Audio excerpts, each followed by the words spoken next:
Hi, everyone. This is Lourdes Turrecha, founder of the Rise of Privacy Tech, or TROPT, as we like to abbreviate here, and your host for today's TROPT Webcast episode. I'm really excited because this month we're exploring more of a developer development lifecycle side of the privacy tech stack, as you guys might know from our white paper from last year.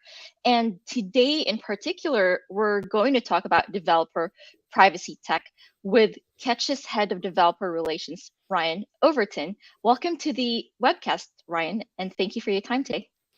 Thank you, Lourdes. I'm happy to be here. It's kind of exciting. It's been a while since I've done a webcast, so I'm really looking forward to it. Likewise. I like to get to know folks who come on the webcast, and one thing that I always like to ask is, how'd you get into privacy tech? What's your privacy tech origin story? Okay. Well, so privacy tech was not really ever on my roadmap. In full transparency, it was a series of unfortunate situations that happened that led me here. And so hopefully I don't take up too much time with it. I appreciate it. It's okay. It all works out great in the end. So that's the beautiful thing.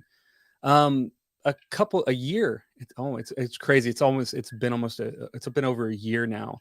But during after the pandemic was going through, we hit the major part of it. Things were starting to open back up. I ended up, my company ended up restructuring, reshifting things around, and I ended up losing my job at that point. And so I'm sorry. Thank you. It took me back for a little bit. I was like, I didn't know what I wanted to do. I knew I was doing developer advocacy at the time. I knew I still wanted to do it. And so I was still looking for an opportunity to do that. Another situation happened while we were doing that is my wife's Target account got hacked. And they took over the entire account. They reset the email, they reset the password, they did everything. They even changed the email. And we didn't even know anything until we all of a sudden get a notification in our old email saying, hey, you just purchased $50 worth of Fortnite or Xbox points or cards or whatever. And we're like, my wife's asked me, did you do that? I was like, I don't remember doing that. It must be an error.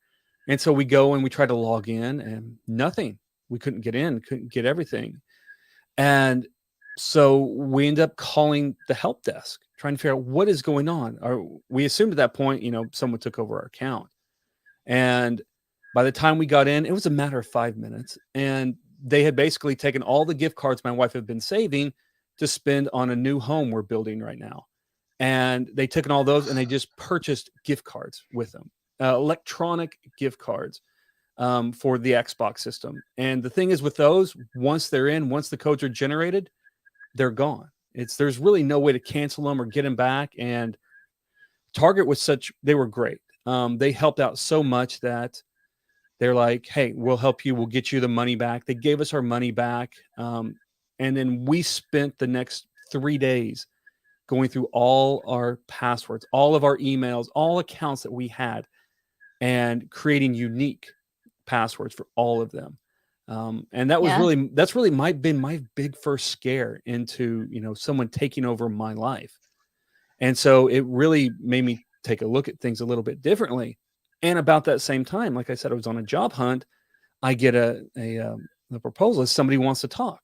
And it was with the company Ketch, who just happened to be in the privacy space. And I got to talking to them, and it made the job that much more interesting and exciting to come into Ketch and work in privacy tech, because I had just gone through my own privacy. It made it very personal for you. Personal for you. And privacy is personal. Most of us forget that, right? That it's actually about real people like you. Yeah. And your wife. Yes, exactly. And I'd been on, the outside. I was part of that group. Was like, privacy it's something, we have to do when they tell us we have to do it. It was something that got in my way of developing. And so I kind of would push it aside and kind of ignore it. And I was like, hey, if people want to know about my life, come on, you can know everything about me. And I'm still okay people knowing about me, but it's when you go that extra step and you take over my life, you take over my accounts, you take my things at that point. It's such an invasion. It is. It makes you feel very vulnerable. And my wife felt the same way. Yeah, it's kind of funny that you mentioned this, because pre-GDPR, about 10 years ago, when most companies weren't taking privacy as seriously as they are today, some of the jokes that go around in the C-suite is, how do you get a company to care is you breach their CXO, you breach their CEO, you Mm-hmm. breach one of their executives, Yep. and lo and behold, they start looking at, if that invasion happens to them, they start looking at what that would mean for their company if that Mm-hmm. happened to their company. The other thing that I wanted to bring up is I actually did not know that this was specifically about Target, and a similar thing happened to me and an old colleague where they had impersonated me in an email, not using my email address, but if you hover, you can see it's a fake email address Mm-hmm. impersonating me and asking the other person to buy Target gift cards on my behalf, which is No, it's such an invasion it is. of your persona, of your identity, and it's not cool. Sorry about the tangent there, but I Oh, couldn't resist telling those two stories. no. I do want to talk about your developer relations experience, since this is something that you've been doing for quite a bit. Why do you think it's important for Ketch to do this work, engaging the developer community when it comes to privacy? You know, I just mentioned a second ago, and that, when I was developing professionally and I was writing production Hmm. code, that privacy was one of those things that, it was a nuisance. It was one of those things that, oh man, it's kind of the way people, developers view unit testing. When I have to write tests, oh, Yeah. I got to go do all this. It's more overhead that I have to go through, keeping me from doing what I really want to do in developing. And looking at it from a privacy tech standpoint, that's what we have to overcome. When we're trying to get Yep. developers to buy into our systems, to want to use our systems, we have to make sure we can get the privacy stuff out of their way so they can go do what they need to do, but they're still taking that privacy seriously. They're still able to enforce those rules and be compliant, but we're not making it a headache. We're not making it a pain for them. So it's Hmm. important that we go in and we talk to them. We see how they use the system. We see how they want to use it, how they expect to use it, and then kind of look, have we made some choices that we maybe should have done differently? And then we pivot. And that's the beautiful thing about a startup is it's so easy to pivot right now. We've got an idea. We're executing on that idea. And when we see something that's not really working, we're able to then say, okay, stop. Let's make a change. Let's get it done. And within a matter of weeks, sometimes even days, we're able to then pivot and make things better for all at the end. You're absolutely right. It's much faster to impact privacy at the product development stage than after the fact or at the policy level, which takes years and sometimes decades. Right here in the US, we've been Yeah. waiting for decades for a comprehensive data privacy law. Whereas if you want things to change when it comes to privacy at the technology level, it's usually easier to affect change that way. I do love that you mentioned this because in my work working with developers and engineers, it's often resonated with them when we give them when we talk about privacy as product excellence, as privacy as innovation, or privacy as what users would want, as opposed to this is a compliance roadblock you were saying, because Mm-hmm. that messaging doesn't really resonate with them. But I'm curious, what does that work look like for you when you engage with developers on behalf of Ketch? Is it a lot of like what are some of the messaging that you share with them when it comes to privacy to get them engaged? Uh, so that's a tough thing because, like I said a minute ago, like developers don't really want to have to care about Yep. privacy. They want to know, what's the latest and greatest framework I need to work on. What are some of these new updates that are coming out that are going to improve my work style? And so they don't really want to talk. Privacy is not really a hot topic right now. But I can liken it to accessibility. I think a few years ago, Hmm. back when accessibility started becoming a thing, developers didn't care so much. But Yep. being able to talk to them openly when they start experiencing these things, when they start experiencing breaches, or they start seeing these opportunities where, things could go wrong, that's when developers start to care a little bit. And so Yep. right now at this stage, it's more about planting that seed, saying, hey, Mm. privacy is here, it's coming. Like you said, in the US, I live in Oklahoma, where we really have no privacy laws right now. So a lot of companies here are still kind of looking on from the outside saying, okay, this is maybe what's coming down, but they're not taking it too seriously yet. But where you get into places like California and Virginia and some of those other states that are passing these laws right now, they're having to look and they're having to scramble a little bit. I got the opportunity to speak a few weeks ago, I think almost a month now, at a developer conference over privacy. And it was basically telling developers, this is what you have to look forward to, and this is how you can start rebuilding some of the trust that companies are losing with all these data breaches. And I only had a handful of attendees, but those were great attendees because they were asking great questions at the end. And those questions were really more around, what is my role? What is my responsibility as a developer or as a team lead? What do I need to do? What do I need to know and worry about with some of these laws? And I think as I talk more and more, developers don't really understand what these laws mean and what they mean to them and what they have to do now. But as things start to come, when they have to start to deal with it more and more, I see a lot more questions coming down the pipe, and we need to take a lot of these legal terms, a lot of these legal definitions that are spinning right now in the privacy world, and figure out how can we communicate that to tech. And that's one of the jobs I have, is try to say, hey, I'm not a legal expert, but from talking to our legal team and others, this is what you really need to look at and what you need to worry about. You definitely need to consult your legal teams on everything, but California, you can't sell their data. You got to have permission to do it, or you got to give them permission to opt out. California's an opt out for data sales. But in Europe, GDPR, it's an opt in. Before you even start collecting anything, you got to get that consent. You got to get those permissions to do it. Great point. I want to highlight one of the challenges that you mentioned, which is the difference between the language that policymakers speak, right? So developers and engineers talk in ones and zeros and specific features, whereas policymakers talk high-level policy language that apply to everyone. And the tensions I've seen throughout the years in my own practice and work in the tech industry has been bridging that gap, similar to what you've been trying to do. You mentioned developers are more they're more concerned about the latest and greatest, and I'm curious if talking about Apple's iOS rules for app developers has resonated when in your engagement with the developer community. And that's the first one. And the second one is the shift privacy left trend that we have been talking about here at TROPT in last year's white paper. It's one of the trends that we see. Is you talked about what's their role, what's the developer's role, and the answer to that is to shift privacy earlier on, even before data is collected, when they're developing products, when they're coding and testing and in production. So I'm curious if either one of those have resonated with developers that you've engaged in through your work at Ketch as developer relations.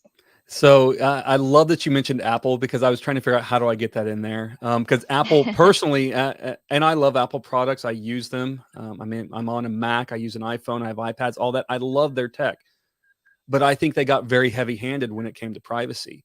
And I have a very strong opinion that Apple has made a mistake in their privacy. My hope is that their intent was good, that they wanted to do something right. But my belief is, in the end, I think they took away our rights. They took away your right to understand and choose by some of the choices they made. And I can use their app tracking for an example. So when you download an app and you get that app and it shows up, it says, hey, this app wants to track you, yes or no. It's that point, and you have to decide right then and there. And users are so scared right now that they're going to automatically click, no, I don't want you to track me. I don't want you to see my data. And that stems from all the privacy breaches we've seen.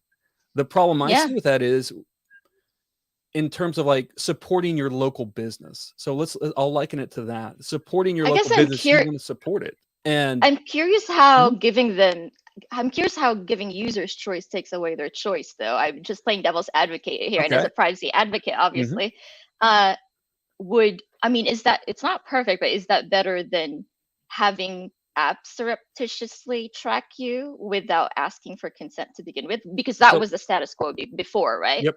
So I think they need a different approach to it. I don't think they're entirely wrong in enforcing that, app developers need to get permission to do this. The fact that they took it from a 50,000-foot view instead of like we do on the web, we give a nice box that says, this is what we're going to do. This is what we're collecting. This is why we're doing it. You want to support those apps that you like. You want to support those developers. Data is the new oil now.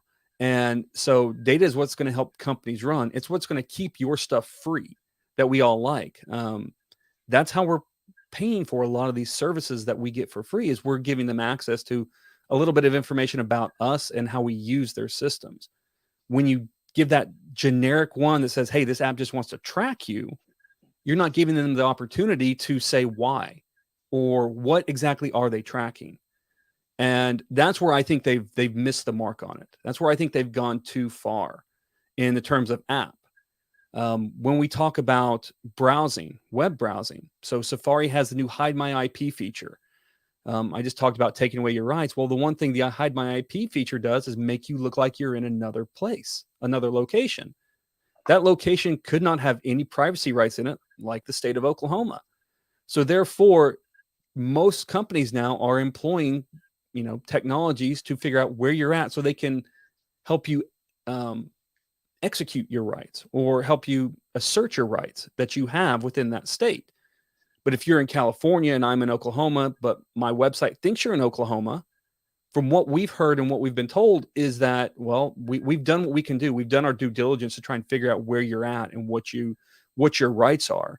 But you've intentionally gone around us. You've intentionally tried to hide yourself.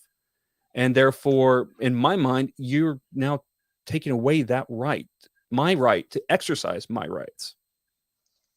I'm not sure that actually takes away your rights. You don't lose your rights just because you enable hide my IP. I mean, that's, the laws don't apply because you use that specific feature. You still retain your rights. It's not something that anyone can take away from you. I am curious though, like this seems to be the sentiment that it's a great point. It's a sentiment that I've heard from many developers and engineers. And a lot of the work that we have to do is spread awareness when it comes to how the laws apply and what they actually mean. I'm curious, what specific developer use cases are you discovering in your engagement and market research and development of Ketch products? So a lot of the things that developers are trying to do is how do we actually collect that consent? How can I keep it and understand it and use it? And then how can I find the data I have that it applies to? What we've discovered and what we're looking at is a lot of companies, developers included, don't really know what they've collected. We go back to earlier days where it was, hey, we're developing a new product. Great. What do you want to collect? Collect everything. And so we did that. We collected everything and we stored it. And then we went and said, hey, we need to actually use this for other things. So then we start moving the data around. And so now we have copies of this data all over our data systems. And developers are being asked, hey, where is this? What do we have? And they don't have an answer for it right now. It's like it's going to take a lot of work to do it. So technologies that can help developers, help managers, help leaders find this data, help them understand what they have and understand what type of data it is. Sometimes as we get tables and developers, sometimes it's the quickest way to get what we need. And so we don't always name things the way they should. So sometimes fields and columns are not named the way they should be. And so you really only understand what you have until you look at the data and maybe sample it a little bit.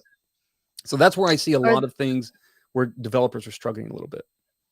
Yeah. Are you guys at Ketch developing solutions for some of those use cases, some of those problems? We are. We actually have a data catalog, data categorization, data searching. So basically, the good thing about our solution at Ketch is we've realized data is unique to everyone, but it's also a very important thing to companies. And so some solutions will say, hey, in order for us to categorize your data, find the data that you have, we have to take it out and we need you to go to our system. We'll put it in our system where we have a bunch of machines that will churn through it and figure out what you've got. that exfiltration of that data is a scary thing for a lot of companies, because it is so important to them. It's a opportunity that someone could come in and just start scraping and gathering that data for themselves. And so we took that approach and said, you know what, we can do it just as good as these other companies, but we can keep it inside your VPC, your virtual private data center. And so we developed the solution that would run inside your data center. You connect up your databases. We'll do all that machine learning. We'll do all that figuring out right there and keep that data local to your system. It never goes out. Are there other trends that you're seeing in your work engaging developers? And we talked about two of them, right? Like the iOS privacy rules. Mm-hmm. Talked about the shift privacy left trend that we're seeing here at TROPT and have reported on. I'm curious, are there other things that, I mean, I like to do privacy awareness when it comes to developers, but I think we should also do the reverse, which is bring back developer sentiments that you think privacy pros and privacy tech operators should know about. Are there specific things that you're seeing that you think might be helpful in the name of bridging gaps between developers and privacy people? So one of the things I've seen, and it kind of resonates with me a little bit, I think I talked earlier about, privacy is not a thing developers really want to worry about. If we can develop solutions that take developers out of the, let's say, policy making business, that take them out of the having to figure out, okay, hey, who needs to actually have access to the data? If we can build systems and tools that can let policymakers, can let legal advisors, legal teams set these up and define who can have access to what, and developers just have to say, okay, this is the role. People, they're going to use it for this purpose. This is why we're developing this system. This is what we're going to use it for. And then developers don't have to worry about all of that nitty gritty. That a lot of those details that feels almost a little outside their job as they're developing these systems. I'm really excited about some of those tools that are popping up in that space. And it's, we've seen compliance tools and workflow automation tools in the privacy tech space, but between you and me, and I guess it's no secret, I'm really most excited about the tools that are emerging from this new category during the development lifecycle. And, kudos to you guys for doing your part in building some of those solutions. And I can't wait to see where we go from here in terms of the maturity of those products in the next couple years.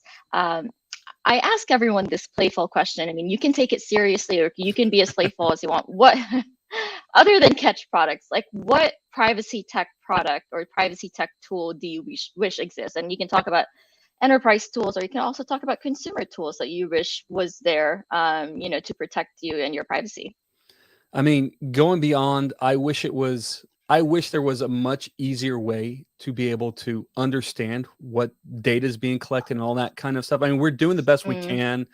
I mean, the laws say we have to put it in plain speak so you understand what you're doing. It just feels like there's still a lot of legalism in there and fully understanding what's going on. And it makes it hard. The other thing that I wish existed is we collect this consent. We collect this data. It feels very difficult right now to marry those two up and keep those two together as we go into the future, as we move data around. Like I said, we copy this data, but sometimes we don't copy all those consent permissions. And having a data store, a data system built with privacy as a first-class citizen from the ground up is something I think is missing. That's what I really want to see. And, I mean, we don't have a product around it, but it's a conversation that our CTO has. He's like saying, there's this missing gap. We've got a gap here. Can we fill it? What does that look like? And we've started some of those conversations about what would a privacy database look like? What would it have in it? What kind of features would it have in it? Because we want to easily be able to insert data with that consent and make it as seamless as possible. And then when you move that data, when you get that data, all that metadata about that piece, all the way down to the row column level, just that field has a lot of information on it. Having that metadata go with it so that all these developers, all these systems that developers are making can easily read that metadata and, again, based on the rules and stuff that are set up. They don't have to know all of them, but based off what they've got, then they can automatically just do what they need to do.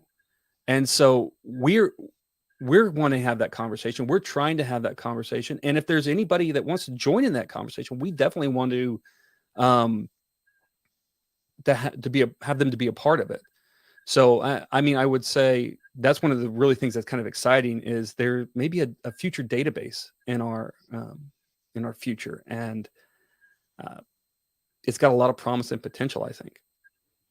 I love it. If anyone out there is listening, or if your team at Ketch is listening, let's get working on it. It's something that it's one of those challenges that is, has been talked about for decades, really. It's one of the things that, like you were saying, we can't expect developers to define policy. And so it's, again, the bridging of the engineering and technical side and the legal policy side, the gap between those two, and making sure that we actually drill down privacy from the high level down to the ones and zeros. Oh, yeah.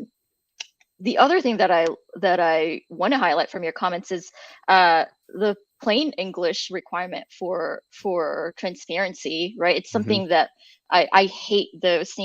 I'm a trained lawyer, but I really hate those fine print, and I couldn't. Yeah, it's just so upsetting. Like, no one really, unless you're a lawyer or a crazy person with so much time on your hands, no one's really reading those, and it's not good transparency. Right. I am excited about some of the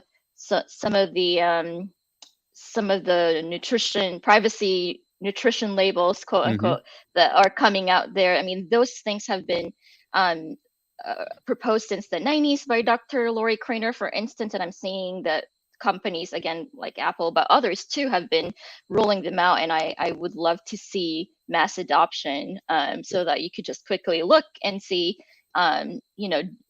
what's being collected about you in a way where you don't have to spend hours digging into legal fine right. print. It would be nice to have that standardized at some point in the future. Ryan, I do want to highlight one of the comments in case anyone wants to read more about Ketch CEO's take on the Apple privacy topic. It's one of those things that is highly it's one of the things that's been debated in privacy, right? Like, did they do the right thing? And many would say yes. They also do the wrong thing when it comes to privacy. They're not perfect. I've actually come out and criticized them when it came to CSAM. But I'm curious, if anyone else is curious, you can dig deeper into that. Folks also mentioned that CMU, again, that's Dr. Lori Crainer, is doing a lot of great work in the privacy labels area. She's been doing that since the 90s. I want to highlight a comment from one of our viewers about, Ryan, your comment earlier about iOS tracking not being understood by everyone, and the narrow definition of Apple's quote unquote tracking. Ryan, is there anything else that you would like, any takeaways, especially from the developer side, that you would like to share with our audience? Any calls to action before we wrap up? I've learned so much from our conversation that I'd love for you to be able to share anything that we missed. I think there's always a big conversation here. There's always going to be people who love the tech that you have. There's going to be people that just don't. You find that in the Android Apple debate over and over again. And again, I've tried both. I've gone with Apple because the ecosystem is what draws me there. But I think we need to also, continue down that road of saying that they may not always do it. Like you said, they may not always get everything right. And we need to be vocal about that. You just don't need to just take that because you're like, oh, I like everything else. I'll just live with this. No, be vocal about it. And that's the thing with developers have got to step up and they've got to take ownership of it. Just like accessibility, we had to take ownership to make sure everybody had access to it. Just like with privacy, we have to step up and make sure everybody can exercise their rights that they're given. As far as calls to actions, Ketch has a great solution. We have a great freemium offer that will help you get started down your privacy journey. It helps you. Sorry, got lost track of mine there. It's okay. It helps you get started with that consent management. And we we saw that need. We want to help you get that consent going, collecting that consent. And so we have our freemium offer, and my colleague is going to drop a link in there to our Ketch free offer. But we also have an extra special offer for all of our TROPT listeners. We know sometimes collecting consent just isn't good enough. You need to be able to orchestrate that consent. You need to be able to take that consent and propagate it down to all your third parties.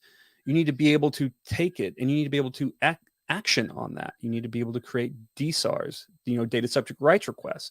And so for 60 days, we're actually giving you full access to our consent management platform, all of it, so you can automate it, you can try it, you can check it out and see what you like.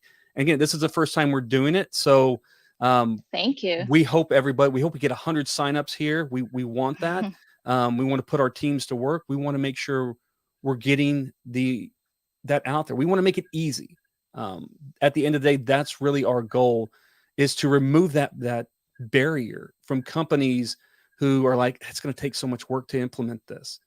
It's going to take a lot of overhead. It's going to take a lot of team time. And I can't afford that right now. And on top of that, some companies are going to charge for this. Well, we don't want that to be your barrier to privacy compliance. We want to make sure you give your users the best experience they can get. And that's why we created Ketch Free. So click on that link, sign up. And also, if there's something you don't like, let us know. Developers, if you have trouble implementing it, let me know. Let's talk about it. Let's see how we can make it better. Ryan, thank you so much for this. This is such a pleasant surprise. Thank you for sharing that 60-day free offer to the TROPT community. We'll, the link is in the chat, but we'll also make sure to share that within our community through our newsletter. So I appreciate you sharing that with us. And I also appreciate you doing the work that you do, spreading privacy awareness when it comes to the developer community. It's one of those things that I'm very passionate about. We need to keep bridging that gap. And one of the ways that we can do that is to engage the developer privacy community, because they're the ones building tools and products and features for us. And if we want privacy protective features and products and technologies, then we got to start very early on in the development lifecycle. So Ryan, thank you so much. I appreciate you and the work that you do at Ketch. And if anyone is interested in any of the offers that Ketch has, they're in the links. We'll also make sure to send that out through our newsletter. Thanks everyone, and take care, Ryan. Thank you. Thank you, Lourdes. Bye, everyone. Bye.